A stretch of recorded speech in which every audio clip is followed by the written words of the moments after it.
Welcome to another episode of Islands in the League, our YouTube video series presented by our friends at DraftKings Sportsbook. Got an awesome episode for you today. I will be talking about why I think that offensive ratings are at an historical high, why it's harder than ever for defenses to get stops. I will also be giving out New Year's resolutions to a number of NBA players, teams, and one media personality in particular. And finally, as always, we'll be joined by Josh Appelbaum from VSiN to talk sports betting. This is another episode of Islands in the League. Let's get it. Offensive rating. As a quick reminder, an NBA team's offensive rating is simply how many points per 100 possessions they score. So, for example, if a team has an offensive rating of 110, that means they score 110 points per 100 possessions. Why do we use this rating rather than just points per game or defensive points per game? Is because offensive rating and defensive rating are adjusted to pace. For example, last year, the team with the fastest pace in the NBA played roughly 102.54 points per possession. For an historical comparison, 1996 to 1997 was the first year that we had tracking data. The number one team in the league that year for pace averaged about 97.05 possessions per game. So we can compare all of the offensive rating and defensive ratings from the tracking era, going back to 96, 97, because it's all adjusted for pace. And yes, pace has risen. Even within the last 10 years, on average, there are about 6 more possessions per game for every team. And why do I say this? Because inevitably, when I talk about an offensive rating from 2023, and then I talk about an offensive rating from 1998, one of you in the comments is going to go in there and say, yeah, but they have more possessions now. They play faster now. Okay, this is adjusted again. This has been adjusted for pace. This is a statistical measure that takes into account pace. Just a quick reminder. I went off a little bit there. When I say a team has the highest whatever in NBA history, I'm obviously referring to the tracking era, going back to 96, 97. The Sacramento Kings last year had the highest offensive rating in NBA history at 118.6 points per 100 possessions. Did you know that this year there are 4 teams that have a higher offensive rating than the Sacramento Kings did last year? In fact, the second highest offensive rating in NBA history was in 2021, the Brooklyn Nets, 117.3. There are 8 teams this year that have a higher offensive rating than the second best offensive rating in NBA history. What gives? What's happening? Why is the offensive rating going up? Why are defensive ratings going up? Why is it harder and harder to get stops? We can watch games. We can figure that out. I think the easy thing for a lot of people to say is, oh, well, everybody shoots more threes. And that's certainly part of it. I'll get into some data on that in a second. The other thing is the spacing. Well, yeah, if you have more shooting on the floor, there's more spacing. But what are you doing with that spacing? There's also some interesting stuff around post-ups. And I'm going to share that data with you too. The argument that players today are getting to the free throw line more because they're flopping, it's not exactly true. Free throw rates across the NBA have gone down every single decade since 1980. Players today are shooting less free throws on average than at any other time in the modern NBA. Why do I bring up free throws? Well, free throws historically are the most efficient way to score the basketball. Think about this. If you're just a 60% free throw shooter and you get 2 free throws, that's 1.2 points per possession on average. If you're a 90% free throw shooter, like let's say Joel Embiid, you're getting 1.8 points per possession when you get to the foul line and shoot 2 free throws. So free throws are a highly efficient way to score the basketball. But today's players are shooting less free throws. Well, what are they doing more of? What does the data suggest for why offensive ratings are so high? Let's start with a 3-point shot. Going back to 2013, 2014, just 10 years, teams on average are shooting 13 more 3-point attempts per game than they were 10 years ago. Now, the league average for 3-point percentage in 2013, 2014 was 36%, which is about 1.08 points per 3. Today, the league average is 36.5%, which is about 1.1 points per three. Now, why does that matter? Because if you're shooting more of them in the half court and you're maintaining the same, or in this case, slightly better efficiency in terms of three-point percentage, then you're going to score more because mid-range jumpers suck. You know what else kind of sucks? I'm going to be honest with you. Post-ups kind of suck, at least historically. Let's go back 10 years again. Teams on average posted up more than 15 times a game. Today, teams are posting up on average only a little over 4 times a game, despite the fact that the efficiency on post-ups has gone up. Teams 10 years ago, on average, scored 0.85 points per possession on post-ups. Today, it's about 0.97 points per possession on post-ups. Volume has decreased. What has increased? Drives. That's what's increased. Despite the fact that free throws are way down, drives have increased.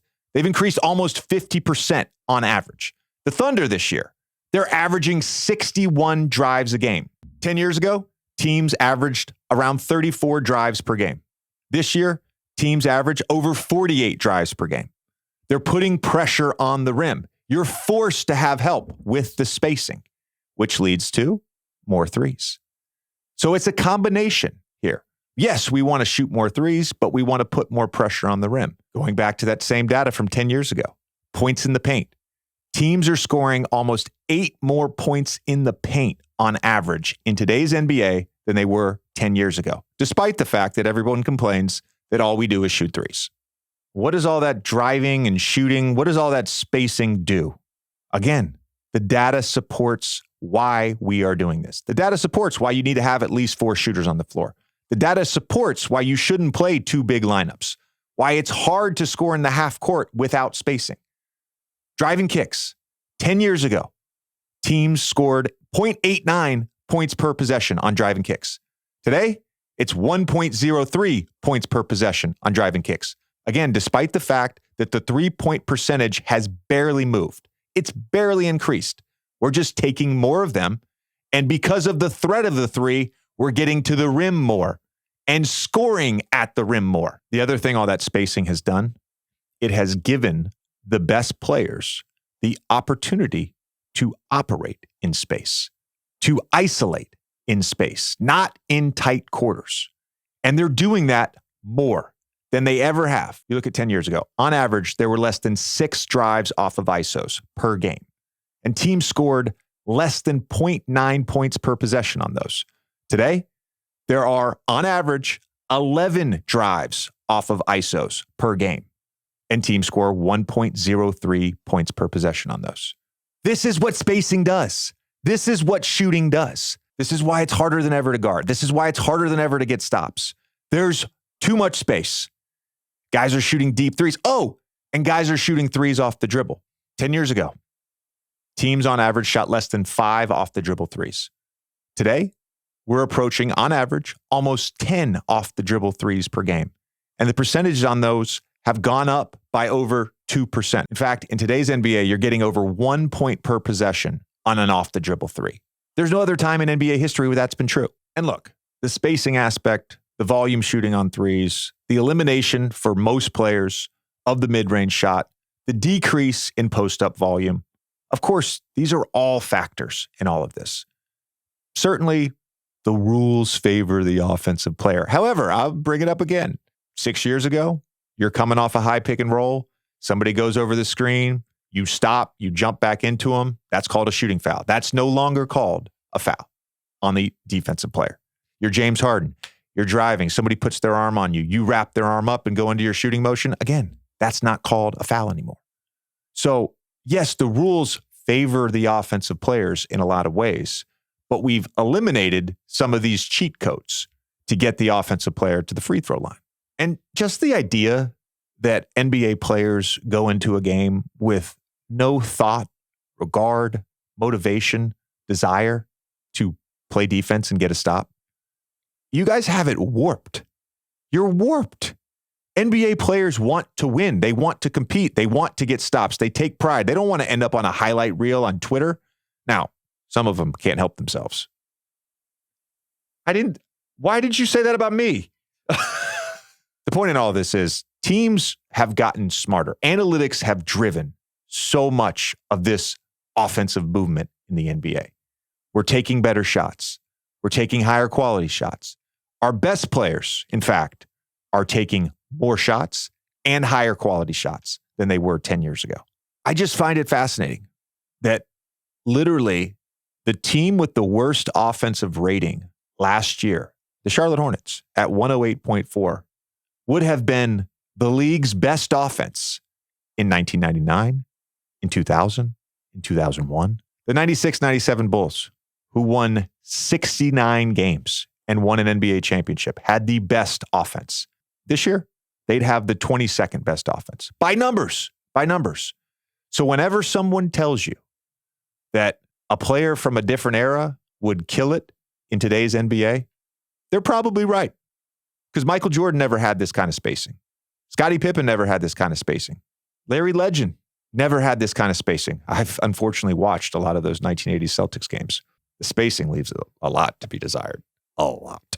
I got off on a tangent there. But the point remains. Teams are smarter. Players' skill sets are getting better. The ability to put lineups on the court with all five guys being able to space to three, sometimes at least four being able to space to three, and then that space creating lanes to drive the basketball. That ultimately is what is driving the increase in offensive rating. It's not because NBA players don't want to get stops. It is almost 2024. It's almost the start of a new year. I wanted to wish everyone a happy 2024, and I have some resolutions for players, coaches, teams, media personalities across the NBA world. Let's get into it. To the Pacers, a very simple resolution. Try on defense. We saw you do it for a couple games. It worked. Trying works. Fairly confident that Sam Presti has never watched one of these videos, but I'm going to give him a New Year's resolution anyways. Sam, go for it. Go for it this year. Whatever it takes, add the final piece. You're that close. This one goes out to all the NBA referees. I paid good money on League Pass. I paid good money to buy tickets to NBA games, just like every other NBA fan. I want to see the stars play. Can we please stop with the weird ejections? Can we just give the star players a little bit of wiggle room? I get the respect for the game. I get the foul language. We're grown men in competition. I don't want Giannis getting kicked out in the second quarter. I don't want Jokic getting kicked out in the second quarter. Let them play. Let them play. Let them play. Come on, Richie. Let them play. Let them play. So anyways, my resolution to you NBA referees, have a little bit of wiggle room. Stop with the ejections. This next resolution goes out to the Spurs, the Pistons, and the Wizards. My resolution for all three of you is to win 10 games. You can do it. Hey, I believe in you. And let's just pretend for a second that they can't. So here's my resolution for each team. For the Wizards, let Coulibaly rock, man. That's your guy. That's the guy of the future. Give him the keys. For the Spurs, my resolution for you is maybe call some plays for Wemby. I don't know. That guy seems pretty good. And my resolution for the Pistons, you got to surround Cade with more shooting. You're last in the NBA in threes. You need more shooting. You don't want to be that team. You don't want to be that team. Get to 10 games. Here's a resolution for all NBA fans. We can talk all we want about this next batch of stars. We can talk about the three most dominant players in the game right now, Embiid, Jokic, and Giannis, who are square in the middle of their prime. But let's not overlook, let's not take for granted the elite play of Kevin Durant, LeBron James, and Steph Curry, who in their twilight years are playing at an all-world level. NBA fans, don't take it for granted. We may never see three guys like them again. Enjoy it. Soak it in. Soak it in like the hot tub I know you'll be in on New Year's Eve at midnight. I hope I'm in a hot tub. This next New Year's resolution goes to a recent guest of the Old Man and the Three, Austin Reeves.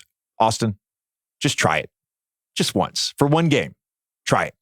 Just put a little bit of paste, a little bit of hair gel, a little bit of wax, whatever you like, a little bit of product in your hair. For one game. I'm not saying you have to commit to it, but your resolution is to try hair gel. This is a resolution for all NBA teams. All 29 arenas. Can we stop with the baby races at halftime? It's getting out of control. It's awkward. No one likes it. My next resolution is for Jason Tatum. Jason, love your game. Love you. Duke Brotherhood. All of that. You're the best player on the Celtics. Right now, you're the best player on what I think is the best team in basketball. More drives, less pull-up threes. That's the resolution. More drives, less pull-up threes. Clippers fans, I know a lot of you felt like I took a shot at you earlier this season because I mentioned that the Clippers had never won any trophies, and there was some confusion as to why there was a trophy in the center of the court. I later learned that it was the NBA Cup trophy, and it was an in-season tournament court. And I've apologized since then, but I've also stated that I'm allowed to make that joke because I was part of those failures. So my resolution for the Clippers fans is to continue hoping. Continue to hope. Hold on to it. Hold on to it. This team has a chance. This team has a chance. Hold on to that hope. Hold on to that fandom. It's going to be okay. Waiter, more Kobe White, please. This is for all the media members out there that continuously take shots at me. Keep doing it. That's my resolution for you. Keep doing it. I'm looking at you, Bill. This goes without saying, but I'm fairly confident Dylan Brooks does not give a fuck if I give him a New Year's resolution. But I'm going to give him one anyways. Dylan Brooks, keep doing you. Keep being you. Never change. Never change. And to all my NBA brothers, know that I'm rooting for you. And I truly mean this. If I were to do my own resolution, and oftentimes resolutions are not an actionable item. They're oftentimes just something that we hope and wish and pray for. My hope and wish and prayer is that you all make all your shots and you all stay healthy. I mean that. All right, let's welcome in Josh Appelbaum from Beeson. Josh, as always, love having you on the show. What do you want to get into today? I thought maybe we could talk some Rookie of the Year odds. Absolutely, JJ. Happy holidays. Great to be with you. So, yeah, let's talk some Rookie of the Year because we've seen quite a bit of movement here. It's become basically a two-player race, obviously between Chet Holmgren and Victor Wembanyama. However, we have seen a flip here recently. We went into the season, obviously, with all the Wemby hype of Wemby, going into the year, pretty much an even money favorite or a slight minus number. But we have seen a flip here. Chet Holmgren was having a great year for OKC. He's now the favorite, JJ, to be Rookie of the Year. Right now at DraftKings, Chet Holmgren is a minus 155 favorite. Wembanyama is plus 120. And really no one else is close. The next closest odds here would be Jaime Jaquez of the Heat at plus 3,000. So I want to get your take on these two players here, JJ. Number one, let's look at the stats. Chet Holmgren, 17 points a game, 8 rebounds, 2 assists. He's shooting 53% from the field. Wembanyama scoring a little bit more, 18.5 points a game, more rebounds, 10.7, three assists here. But his shooting percentage is a little bit lower, only 44%. So my question to you, JJ, also factoring in the ESPN Hollinger player rating efficiency, you have Chet 21.45. That's 28th in the NBA. Wemby's much further down the list here, 18.12. He actually ranks 68th in the NBA. So in terms of what you've seen from these players, JJ, do you agree that Holmgren should be favored over Wembanyama? Do you think that Holmgren will cash this award? Is there a value to taking Wembanyama with a little bit of plus money right now?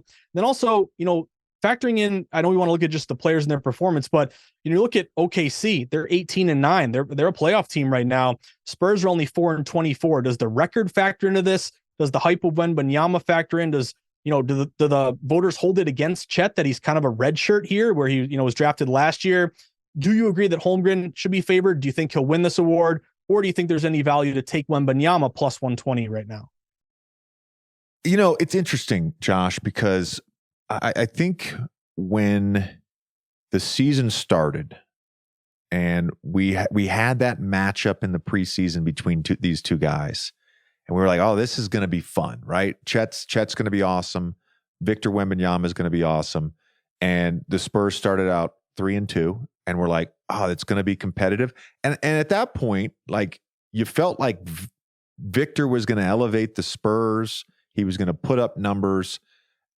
Chet, truthfully, the efficiency, the impact on winning, the defensive impact, fitting right in on a group that was right around 500 last year and just completely elevating them into a top-tier Western Conference. And then on the flip side, you've got Wembanyama and the Spurs just completely struggling. To me, this is Chet. Like, it's his to lose at this point. So I don't know, the value of taking Wembanyama, because I don't see a path where the Spurs can win 25 games. I mean, that's how bad they've been. Particularly, you look at their offensive rating, they've fluctuated in the bottom three in terms of offensive rating and defensive rating. They fluctuate in the bottom three of both of those categories. Net rating, they've been the worst team net rating wise most of the season. So it's hard for me to say, well, there's a case to be made for Wembanyama. I just don't see a way, unless he goes for 30-20 and they start winning some games over the next 2 months and Chet has some weird regression and OKC starts losing. Like, as of right now, December 26th, it is Chet Holmgren's to lose. I do want to bring up one thing to you, though. I love that Jaime Jaquez has moved into third, I believe. Has he not? As Jaime Jaquez moved into third. I know the odds aren't great, but he's moved into third. He's been awesome. You look at his shooting splits, his production, believe it since November 20th. It has been incredible. And so this kid, he's getting better in season on a playoff team. I think it's remarkable what he's done for the Miami Heat. I'm with the JJ, and just from kind of the DFS daily fantasy community, Jaquez has been a great play here because he's supremely undervalued. I mean, going into it, this was a guy that was drafted a little bit later, fits the Heat culture perfectly, but just from a, DFS standpoint, he's pretty cheap each night. So he's obviously elevating here and you're losing a little bit of value, but I'm with you. Jaquez has been great. And I'm also wondering from a betting perspective, like between Chet and Wembanyama, does this flip a little bit back and forth? Is there a situation as a bettor where you can get plus money on both guys? Like, Wembanyama's plus 120. Does it flip a little bit backwards? Maybe you get Chet around plus 110. That could be worth a look, but I'm with you. I think Chet is obviously the leader and for a good reason right now. Yeah. And again, I think for that to occur, correct me if I'm wrong, but for that to occur, you would need a 2-week stretch of the Spurs going 4-2, 5-2, and Wembanyama really upping the production beyond just, the 18, 19, and 11. And by the way, this is not a knock on Wembanyama. I think for a rookie at 19, with the amount of hype that he's been good. We can get into some X's and O's with the Spurs that drive me crazy, but Wembanyama, hey, for the most part has sort of lived up in some ways to the hype, right? The body, the skill set, the flashes of stuff where you're like, oh, I've never seen that before. And so there's certainly going to be these growing pains, but from a betting standpoint, it would take a lot to me for these lines to like materially move. Yeah, I think just from the standpoint of the Holmgren price right now, minus 155, a lot of times what you see in the betting market, is a shift even further. So if you get a minus 155 a month from now, he's minus 200, then minus 400. Again, I think that's the question right now. Is it better? We think it's Chet. Is this the best price before it gets worse? These are the things you got to consider before you make these futures plays. There's one other rookie that I want to mention here, which leads me to a question I have for you. So Asir Thompson has been awesome for the Detroit Pistons. The Detroit Pistons have not been awesome, and I don't think Thompson is going to necessarily move into any sort of bettable odds that you'd want to take on Rookie of the Year. I am wondering, though, in terms of the Pistons, like what sort of plays are out there, in terms of their win total or when they could go on a win streak? Like what sort of plays are out there for the Pistons? Yeah, so I'm glad you brought this up, JJ, because usually you and I talk about, MVP, sixth man, all these different award markets, futures, who's going to win the NBA title, miss playoffs. But I was getting ready for the show and I was saying, hey, what other, bettable numbers are there out there? I'm looking at the DraftKings app. And one thing jumped out to me in terms of the Detroit Pistons. There's a prop bet right now, JJ, on their over-under adjusted win total. Now, the number, it's going to shock you right now. It's 9.5 for the season. So they stand as of right now, day after Christmas, at 2-27. Ironically enough, they actually started 2-1. They've lost all these games straight. Obviously the bottom is falling out here for this Pistons team. But this adjusted win total, it's becoming kind of a sneaky big bet for a lot of bettors, because if you look at the prices right now, JJ, 9.5 wins. The over, so will they win 10 or more, is minus 350. That's the favorite. That's an almost 80% implied probability. So odds makers expect them to, win some games here down the stretch. However, the under for them to win 9 games or less is plus 260. So in my opinion, betting the over at minus 350, that's just too expensive. There's really no value there. So my question to you is there value on this team to be even worse than they have been to start the year? Could they win 9 games or less at plus 260? You bet $100, you win 260 if this thing cashes. Now there's 53 games left. They would have to go 7-46 or worse down the stretch for you to cash this bet. And it kind of got me thinking, what are the worst teams that we've seen historically? JJ, if you remember way back when was it? It was the 2012 season. It was a shortened season with the CBA and the lockout and all that. The Bobcats, they went 7-59 in a 66 game season. So that's the worst win percentage of all time. For a full season, the 1973 76ers went 9-73. The 2016 76ers went 10-72. So my question to you is, one, is there any chance that we can take this under 9.5 at plus 260? And then from a larger perspective, JJ, why are the Pistons so bad? If you were running this team, how would you fix them?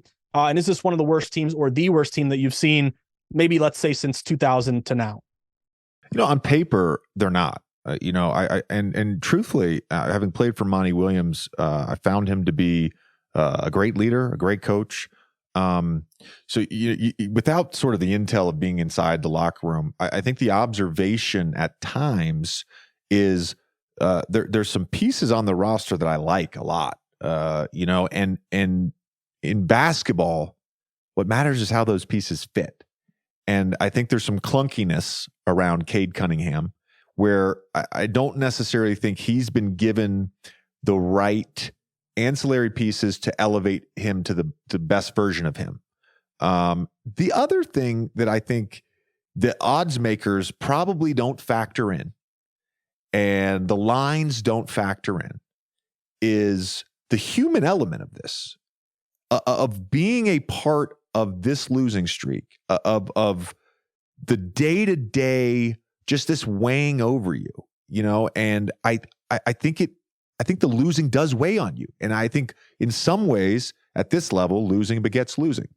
The one thing I'll say about this all-time record, because that's why the line is set there at that sort of, the 82 game record for losses is 9. I love that the odds makers did that, really making us think here.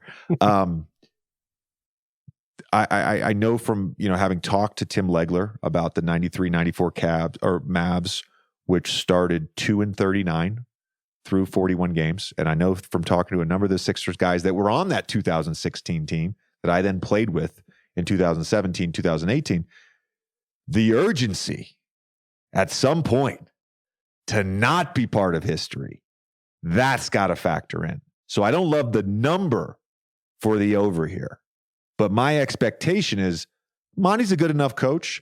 They've got a good enough roster where they can win some games, especially late in the season. Guys start resting guys. Your star players have reached their all NBA totals for end of season awards. They've got their games played. We've got our playoff season. Like, they've got enough to win games. So my expectation is they don't set the all-time record. God, I hope I'm right. I hope I'm right on that. And so I don't like the number as a bet. Yeah, and again, I think it's all about the price here, JJ. I would assume as well, just because the price on the over 9.5 is so high, minus 350. I mean, again, it's almost like it's like a $5, pizza money bet to take the under and see if you get lucky on that one. But again, the numbers are telling you they do expect to go over. Now, just add here, aside from this prop, there are other ways to bet against the Pistons. If you just look on a game-to-game basis, just betting against them against the spread. If you've been fading the Detroit Pistons so far this year, you're 19-9 against the spread. You're covering nearly 70% of the time. And then also, maybe JJ, a quick thought on this. Bad teams and totals going over. Like you score a lot, but you give up a lot. You're bad defensively. They're very young and they push the pace. If you've been taking every Pistons over this year, you're 17-12. You're nearly 60%. That's a pretty good number there. So maybe that's another way to attack this team, fading them or taking overs in the games that they play. Love that. Good stuff. Good intel. Josh, Happy New Year, my friend. Happy New Year, JJ. I'll see you next year. Cheers to 2024. We'll see you next year, bud. This has been another episode of Islands in the League, our exclusive YouTube video series presented by DraftKings Sportsbook. Thanks for watching as always. We'll be back next month.